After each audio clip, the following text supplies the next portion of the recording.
Parece claro que usar uma lista pode ser ruim. A ironia é que gastamos mais dinheiro com a lista do que sem ela. Depois de pegar todos os itens da lista, passamos a comprar por impulso e compramos mais.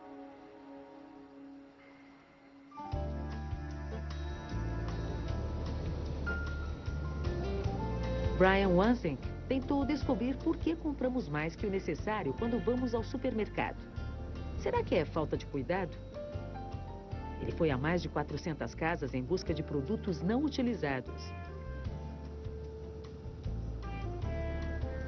It's pretty amusing, some of the things people drag out. In one case, there's some quail eggs that somebody bought, canned quail eggs that they were going to use for a recipe that never came around. In another case, somebody had a can of whale meat. This is whale meat that was left over from rationing time during World War II, and it had actually been passed on from her mother.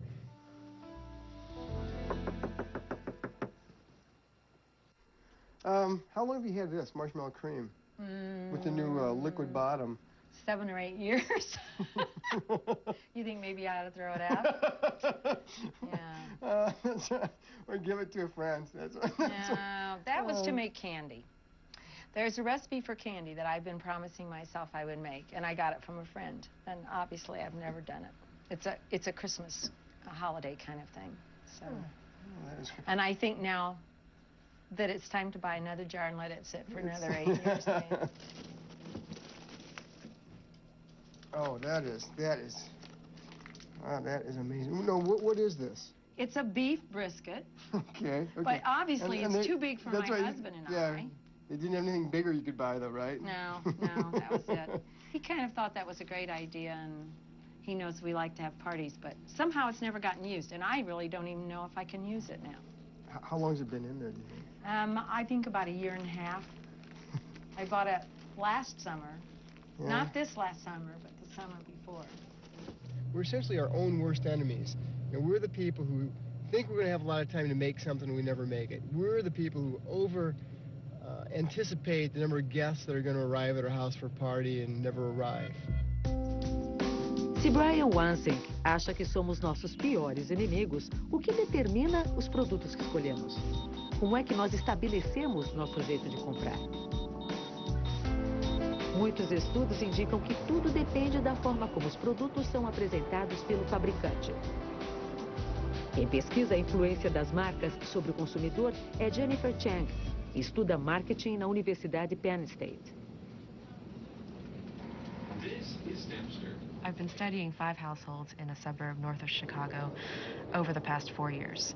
And very much like an anthropologist, I follow these families around and observe their activities, sometimes participate in them, with the purpose of looking at how they integrate brands into their lives.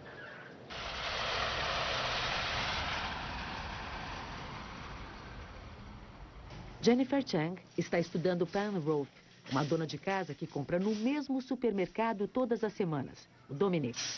Como é comum acontecer, as embalagens e marcas chamam sua atenção, mas há um outro elemento que determina a preferência. Pam basically power shops through the store. And for her, it's more than just a grocery store. It gives her feelings of accomplishment, that she knows the map of the store and can basically tell you exactly where things are in which aisles. She crosses things off her list quite emphatically as she's shopping and putting them into the cart. We're almost done. Pam é muito eficiente no supermercado. Suas decisões são tomadas por motivos emocionais e não práticos. Seus hábitos de consumo têm raiz na infância. Ela escolhe produtos conhecidos, produtos seguros. What is it about Jif or Skippy that to you is more preferable than Dominic's or Peter Pan? Well, because I think those are ones that we grew up with, or that I grew up with. And I can't tell you if we ate Jif or Skippy, but in my mind, that's what I remember as a kid. So you have a sense that these were ones that have been there. And I don't remember Peter As Pan marcas at all. conhecidas são tão importantes para a Pam que se ela não encontrar o que procura, surge um problema. They don't have like Cascade detergent. They've got this, but this is way too big. I want one this size, only one at Cascade. And Cascade is something that I grew up with. So it's something So you wouldn't buy anything else? I wouldn't. So I don't know what I'm going to do, though, today. Because I really need detergent. And I'm thinking, and they don't have it. Now, what should I do? Maybe I would buy Dominic's today. So it's interesting because she says she wouldn't buy another brand. And the first thing she thinks of is Dominic's. So there's something about Dominic's that stands out, that familiarity, the store being a brand. So that's actually very interesting. The fact that Cascade is a product that she grew up with. So this is something she's very loyal to, and it's a super brand, in a sense, in her mind. I don't know the difference between these two. No fim, Pan escolhe outra marca no tamanho que ela queria. So this is really going out on a limb, Jennifer. What you just did is a fling. So you're used to having Cascade. Right. And that's the one that's your best buddy that you stick with. Right. And yet Cascade's not available, the size wasn't available, so you had to settle for the Sunlight. You're having a fling with Sunlight. Until you can go back to Cascade. Exactly. Do I have to tell Cascade? Pan é fiel a algumas marcas que lhe dão segurança. Mas ao chegar em casa, ela faz uma coisa curiosa. When Pam unpacks her groceries, she unpackages a lot of her products. All right. In a sense, to be efficient and to dispose of packaging. But what happens in the household is she's in fact unbranding these products so that these products are stripped away of their packaging. When her kids reach into their roll-out bins to pull out a snack, they don't think of these snacks as Farley fruit snacks, but think of them in terms of mom's snacks. Pan personaliza as marcas que compra, retirando a embalagem e apresentando o produto como se fosse seu. He has a trained patch. Oh, you got it. Todos os dias somos bombardeados por comerciais e pôsteres divulgando marcas. Somos vítimas do marketing. Ou não? Os rótulos são ícones tão poderosos do século XX que o Museu Victoria and Albert, em Londres, fez uma exposição sobre marcas famosas. Na exposição está a executiva de marketing Robin Laffer. Para ela, as marcas têm caráter duplo. Nós as usamos assim como elas nos usam. Imagine a world without brands. Everyone would have to do the same thing. Everyone would have to wear the same thing. Everyone has a choice of 4,000 brands. Everyone has a choice of buying unbranded items. Brands are not dictated onto people.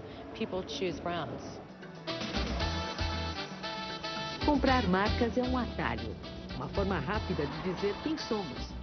Para Erin Flanagan-Lasser, comprar um novo par de óculos é uma aventura. É um jeito divertido de criar um novo personagem. This, I think, is the person I am.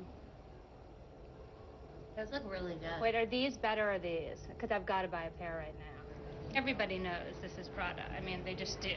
I really want to be this person. This is who I really want to be. There's something really chic about this, and I like that they're obnoxiously big.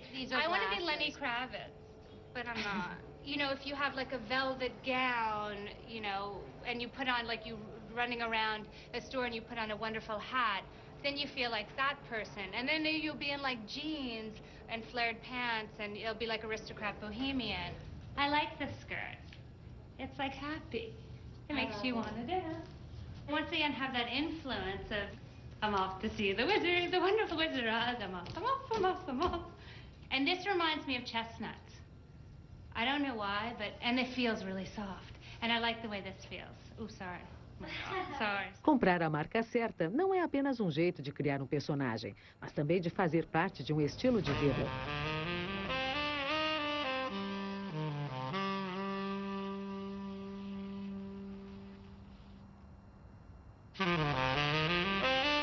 Para os clientes da Nike Town, a marca representa uma cultura esportiva na qual eles acreditam.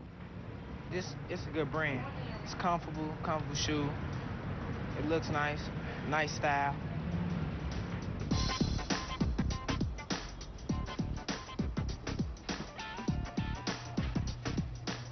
Hoje, os consumidores estão comprando um tênis de edição limitada que custa $125.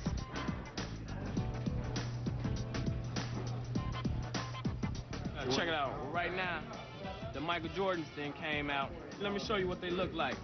Jordan Retro. All right. You know what I'm saying? These are right here, baby. You know, they only make so many of these, you know. Select the item. These are limited edition, you know what I'm saying? They only make so many. That's why the store packed, they open up early. You buy these, they cost what, $125? It's not a lot of them. It's not a lot. Michael Jordan, after the day, ain't no more. If you don't get them today, you not get them. They don't make no more. So, you know what I'm saying? These are the other ones right here. He can't walk out the store without them on, you know what I'm saying? He's an icon, you know, it's a relic, you know, should I say, to be privileged enough to afford and buy these. And I'm not going to wear them ever. I'm going to save them for my kids, and maybe my son getting to high school, I'll give them to him so he can stand out, you know. I think they'll be worth probably about 5 years from now, maybe about $5,000 for these shoes, you know. As marcas são um jeito prático de mostrar do que você gosta. Esportes ou talvez música são mensagens taquigráficas.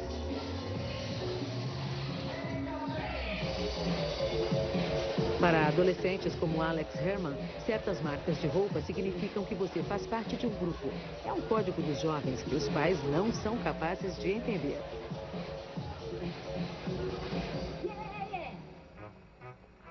My parents wouldn't realise what look goes with what, because they're not in touch with the scenes that are around with my friends and with my peers at my age.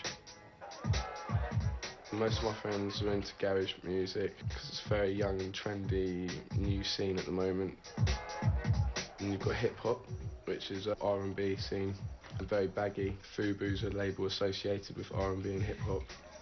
A typical drum and bass boy would wear a hat, maybe a hooded top or a Moschino shirt, maybe with Moschino jeans, maybe Reebok Classic or a pair of Nike Air trainers. It is quite useful in places like clubs when you want to meet someone or talk to someone, you know who's going to be more like yourself.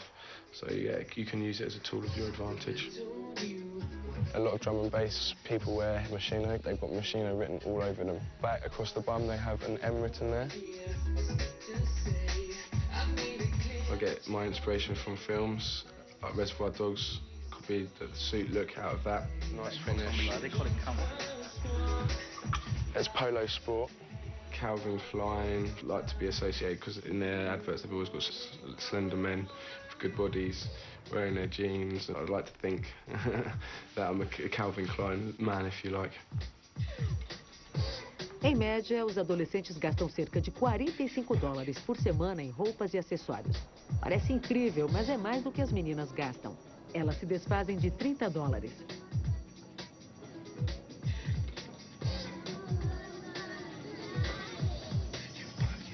O culto ao estilo certo começa cedo.